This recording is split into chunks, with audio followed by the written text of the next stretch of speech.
Bienvenue voyageurs dans la caravane de la Gitane sans filtre. Je suis ravie de vous retrouver pour votre horoscope qui couvrira la période du 13 au 29 janvier 2025 et qui fait suite à l'analyse générale de la pleine lune en Cancer du 13 janvier. J'espère que vous allez bien. Nous allons voir dans cette vidéo quel axe est impacté plus particulièrement en fonction de votre signe, solaire, lunaire ou ascendant. Quels sont les secteurs impactés par les différents aspects des planètes et les secteurs que va venir toucher la Lune pendant la progression des 15 jours qui vont suivre jusqu'à la prochaine nouvelle Lune qui aura lieu dans l'énergie du Verseau, donc le 29 janvier 2025. Si vous êtes Bélier, ascendant Bélier, ou si vous avez la Lune dans l'énergie du Bélier, la pleine Lune du 13 janvier concerne l'axe 4-10 de votre thème. La Lune est dans le secteur 4, en Cancer, elle est conjointe à Mars, on va le voir, pour des émotions particulièrement dynamisées pendant cette période. Et le Soleil est dans le secteur 10, donc des ambitions, de la carrière. Et tout ça, finalement, vous confronte à une tension assez fondamentale. D'un côté, votre besoin de sécurité intérieure, émotionnelle, familiale, qui là va entrer en collision avec de l'autre côté la pression peut-être de certaines responsabilités extérieures, professionnelles, peut-être en lien avec vos ambitions. La configuration, elle vient amplifier ces dynamiques. En plus, ça implique votre maître, puisque Mars est extrêmement concerné pendant cette période. Donc, amplifie des dynamiques avec des aspects vraiment intenses. Donc, qui vont pouvoir venir chahuter peut-être plusieurs secteurs clés de votre vie. Donc la Lune en maison 4, eh bien, elle est dans son secteur, elle est dans son énergie et elle vient mettre les pleins feux sur votre monde intérieur, sur votre intimité, pour mettre en lumière peut-être vos besoins émotionnels, des besoins que vous ne pouvez plus ignorer. Donc ça peut se retranscrire par des tensions en lien avec le foyer, la famille que vous avez créée ou celle dont vous êtes issu. Et là, il pourrait y avoir le réveil de certaines blessures du passé ou certaines problématiques en lien avec le foyer, que ce soit des problématiques physiques ou psychiques, mais qui pourraient refaire surface là pour être manœuvrées différemment puisque Pluton est en face et Pluton exige certaines transformations. Donc là, votre instinct va être poussé vraiment peut-être à se retrancher, à chercher à se réfugier dans l'intime, dans sa propre sécurité. Mais le Soleil est en face et il vient vous rappeler à vos obligations, qu'elles soient professionnelles ou dans votre rôle social. Donc les pressions extérieures, là, peuvent vous sembler assez accablantes. Peut-être le statut que vous avez dans la vie, tout simplement. Mais elle vous demande une gestion pragmatique, plus mature de vos responsabilités. Le défi, ce sera trouver un équilibre entre ces deux pôles, sans ignorer vos besoins émotionnels, mais sans négliger certaines responsabilités. Il pourra peut-être y avoir un tri à faire pour que vous puissiez vous y retrouver davantage, puisque là, il y a un déséquilibre, donc il faut retrouver un point d'équilibre entre ces deux pôles de votre vie. Inversement, trop vous replier sur vous pourrait vous faire passer peut-être à côté de certaines opportunités qui ne sont pas à négliger pendant cette période. Uranus rétrograde l'énergie du Taureau dans votre secteur 2 pour activer des transformations en profondeur à travers sa rétrogradation dans le lien que vous entretenez aux finances, à la matière, à votre corps, à la nourriture peut-être, à vos valeurs personnelles, mais ici aussi ça parle de sécurité matérielle. Donc ces aspects, ils vous offrent des opportunités de changement et d'innovation, voire ils vous contraignent au changement ou à l'innovation.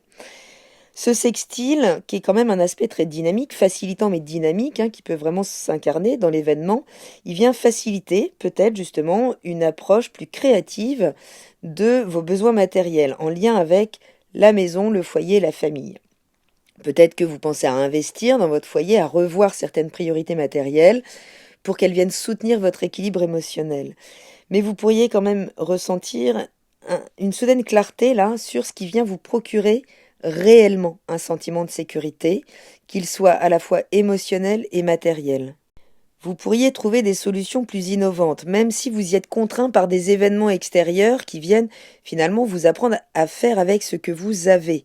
Uranus, ces leçons, elles ne sont pas forcément simples, parce que pour nous faire revoir notre rapport à nos attachements matériels, à nos valeurs, à ce que l'on possède, il peut avoir tendance à nous les retirer un instant pour nous obliger à aller chercher d'autres compétences, pour aller plus loin, hein. C'est toujours la fonction des planètes rétrogrades. Et votre planète, Mars, rétrograde aussi. Mais Uranus, qui vient créer toujours des chamboulements plus intérieurs normalement, hein, avec cette rétrogradation, est en bon aspect au Soleil pour finalement venir harmoniser vos ambitions professionnelles, vos responsabilités, votre statut social, avec justement des approches innovantes pour mieux gérer vos ressources, que ce soit mieux aligné avec vous. Donc vous pourriez peut-être envisager là de nouveaux projets plus audacieux, adopter peut-être une nouvelle vision dans votre carrière qui vienne s'aligner davantage avec vos valeurs personnelles et votre quête de réussite.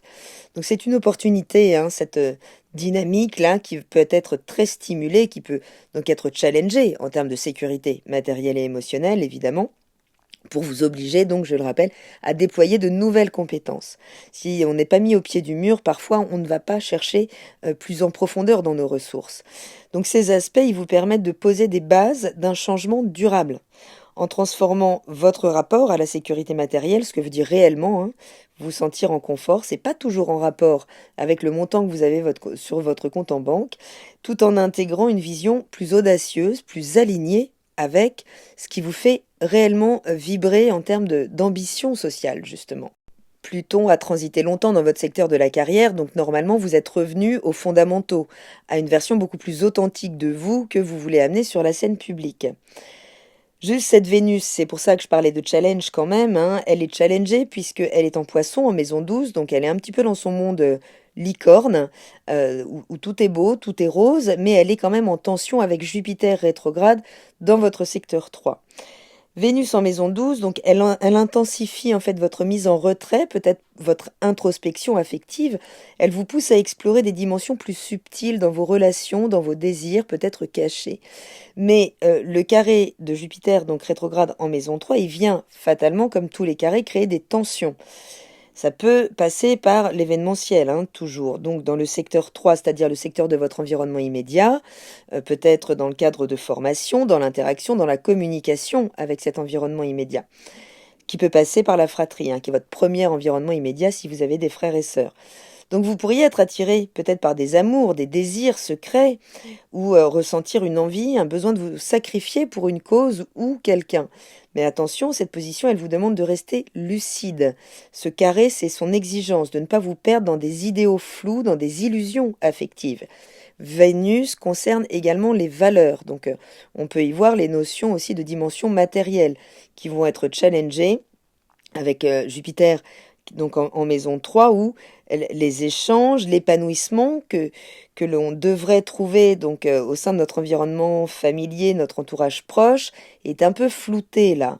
Donc on pourrait avoir du mal à exprimer clairement ce qu'on ressent, à trouver l'équilibre entre introspection et communication, mais il pourrait y avoir également peut-être des demandes de prêt, qui vous mettent mal à l'aise, qui créent une forme de tension, puisque vous n'avez pas forcément les ressources nécessaires. Donc attention à réajuster vos moyens avec peut-être les exigences qui peuvent être sollicitées donc dans cet environnement immédiat. Ce carré, il vient mettre en lumière une tension entre, d'un côté, votre besoin d'intimité, la nécessité de clarifier vos idées, vos paroles, mais aussi d'éviter les excès de promesses ou de dépenses, ou les discours trop idéalisés. La Lune, je le disais, est conjointe à votre maître, à Mars, qui est rétrograde, et vous devez le sentir, hein. Mars, c'est votre planète maîtresse qui est rétrograde, l'action se ralentit, et, hein, on cesse d'interagir avec l'extérieur, il y a plus une mécanique d'attente qu'on vienne nous chercher, finalement, avec ce Mars. Et Mars, là, il est opposé à Pluton. Pas complètement, hein, puisque il est dans le secteur 11 de votre thème, mais il y a quand même une confrontation, même si elle se détend, elle se créera à nouveau quand Mars reprendra sa marche directe et repassera donc en face de Pluton. Donc attention, puisque ici on parle de lutte quand même entre des émotions profondes, là, qui peuvent être vraiment soulevées pour venir être transformées, puisque certaines influences extérieures, peut-être liées à votre rôle dans les groupes, en lien avec des causes que vous menez sur le terrain du collectif, peut-être en lien avec vos amis, là, vont être challengées. Hein, la conjonction Lune-Mars en Cancer en maison 4, c'est des émotions hyper dynamisées. Donc vraiment amplifié. Attention en rétrogradation, c'est des émotions souvent refoulées qui vont venir remonter à la surface et des fois pour pas grand-chose. Donc, mais par contre, dans ce que ça traduit, il y a de la matière. Donc vous pourriez ressentir peut-être des moments où la colère vous dépasse parce que c'est une colère peut-être rentrée, ignorée depuis trop longtemps. Donc, surtout si on vient toucher là, tout ce qui concerne votre sécurité matérielle, affective, la famille, le lieu de vie, pourrait vous faire surréagir. Vigilance, Pluton vous met la pression sur vos amitiés, vos projets à long terme, vos relations collectives, collaboratives, vos engagements sociaux, hein, puisqu'il y a des choses à modifier là dans vos fonctionnements, s'il y a des rapports de force, si vous ressentez vraiment cette tension entre vos besoins personnels et les attentes du groupe, il y a des choses à transformer pour trouver un point central à tout ça. Donc cette opposition, elle vous pousse à équilibrer votre individualité et les dynamiques de pouvoir au sein des relations sociales ou collectives. Donc tout ça nous challenge collectivement, hein, puisque déjà il y a ce soi-disant démarrage d'année le 1er janvier, mais on le sent collectivement, on est encore complètement encore en train de boucler 2024. Et il s'agit pas d'aller trop vite, de passer trop vite sur les choses.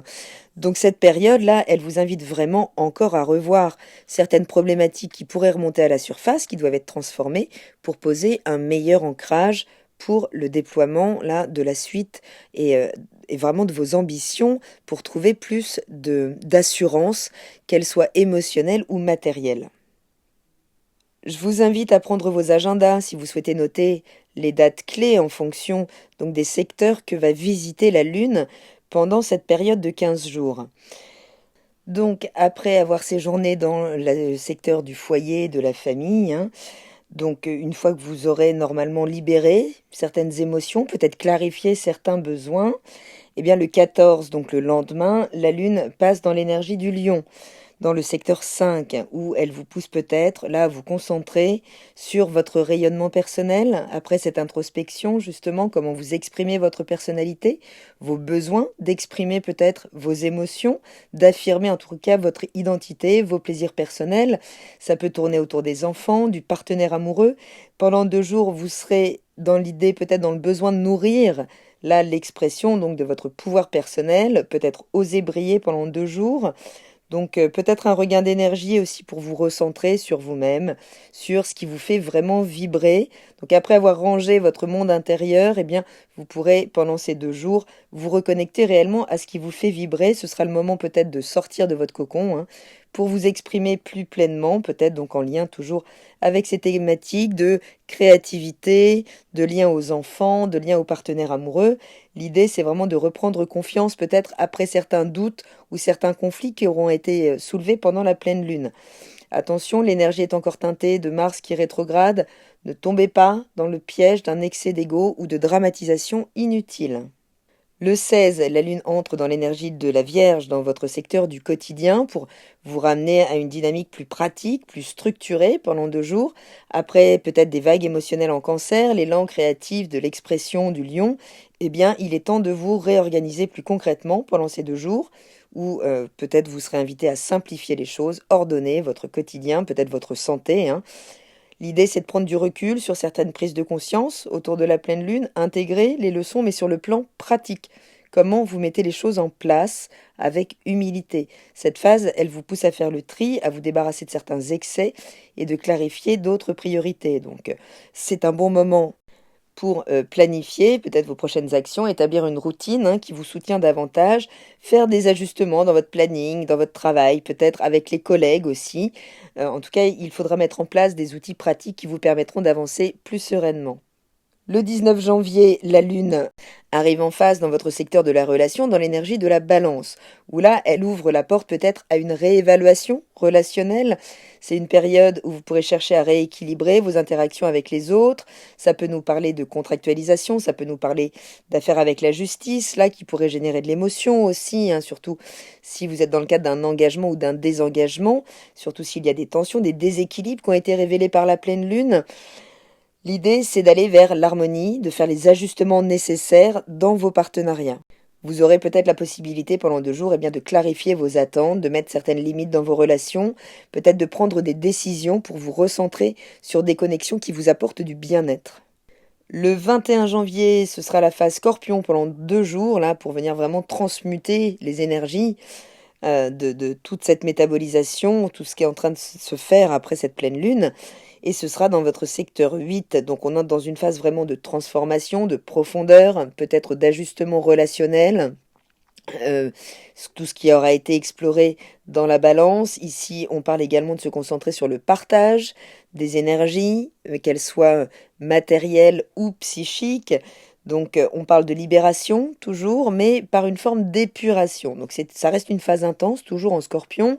On peut se sentir poussé à plonger là dans nos ombres, mais pour y trouver la lumière. Mais des fois, voilà, on n'a pas forcément envie d'y aller, on s'y retrouve et il y a des choses à métaboliser. Il pourrait y avoir des leçons karmiques, là révélées par le nœud nord, hein, puisque le nœud nord est donc passé en poisson. Ça, c'était le grand événement. Je vais faire une capsule là-dessus, mais il y a quand même une pression qui se relâche de vos épaules, mais pour repartir quand même dans les émotions moins conscientes, dans les dimensions plus cachées de votre espace. Donc là, ça pourra être un moment pour commencer à toucher ces zones de peur, de désir caché, et de vous demander eh bien, comment ils influencent vos choix. Il y a l'idée de transformer une difficulté en puissance ici, mais peut-être d'accepter de lâcher certains attachements ou certains schémas destructeurs. Le 24, la Lune entre dans l'énergie du Sagittaire pour venir élargir votre vision. Elle est dans son secteur, hein, dans le secteur 9. Et là, vous pourriez ressentir un besoin vraiment de peut-être remettre ce que j'appelle un palmier dans le décor. Pouvoir vraiment relever le nez, ouvrir grand la fenêtre, reconsidérer les possibilités au plus large et parfois juste élever le débat. C'est là où on va aller puiser, retravailler sa philosophie de la vie pour la rendre bien plus pratique au quotidien, plus fonctionnel au quotidien. Donc ça pourrait être une phase où vous pourriez relever la tête, regagner un peu en optimisme après avoir traversé peut-être des profondeurs en Scorpion.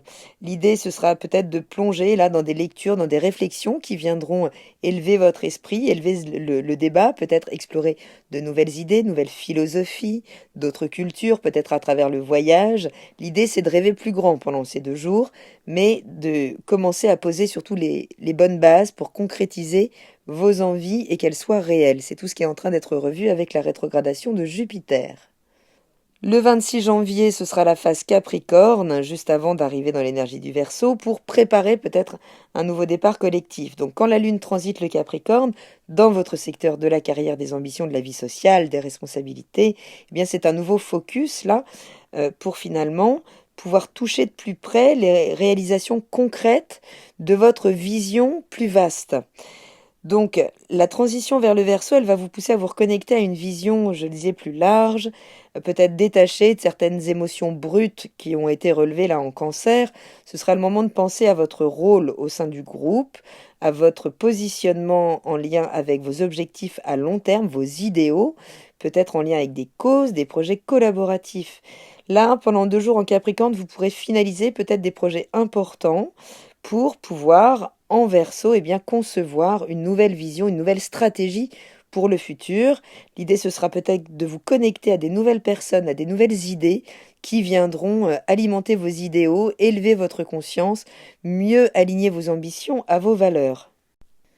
Donc si c'est le soleil que vous avez dans l'énergie du bélier, cette pleine lune, elle vient vraiment mettre en lumière la nécessité d'équilibrer vos besoins intimes de sécurité, vraiment intérieur, de cocon, et votre rôle public, ce qui vous est demandé là en termes de position sociale.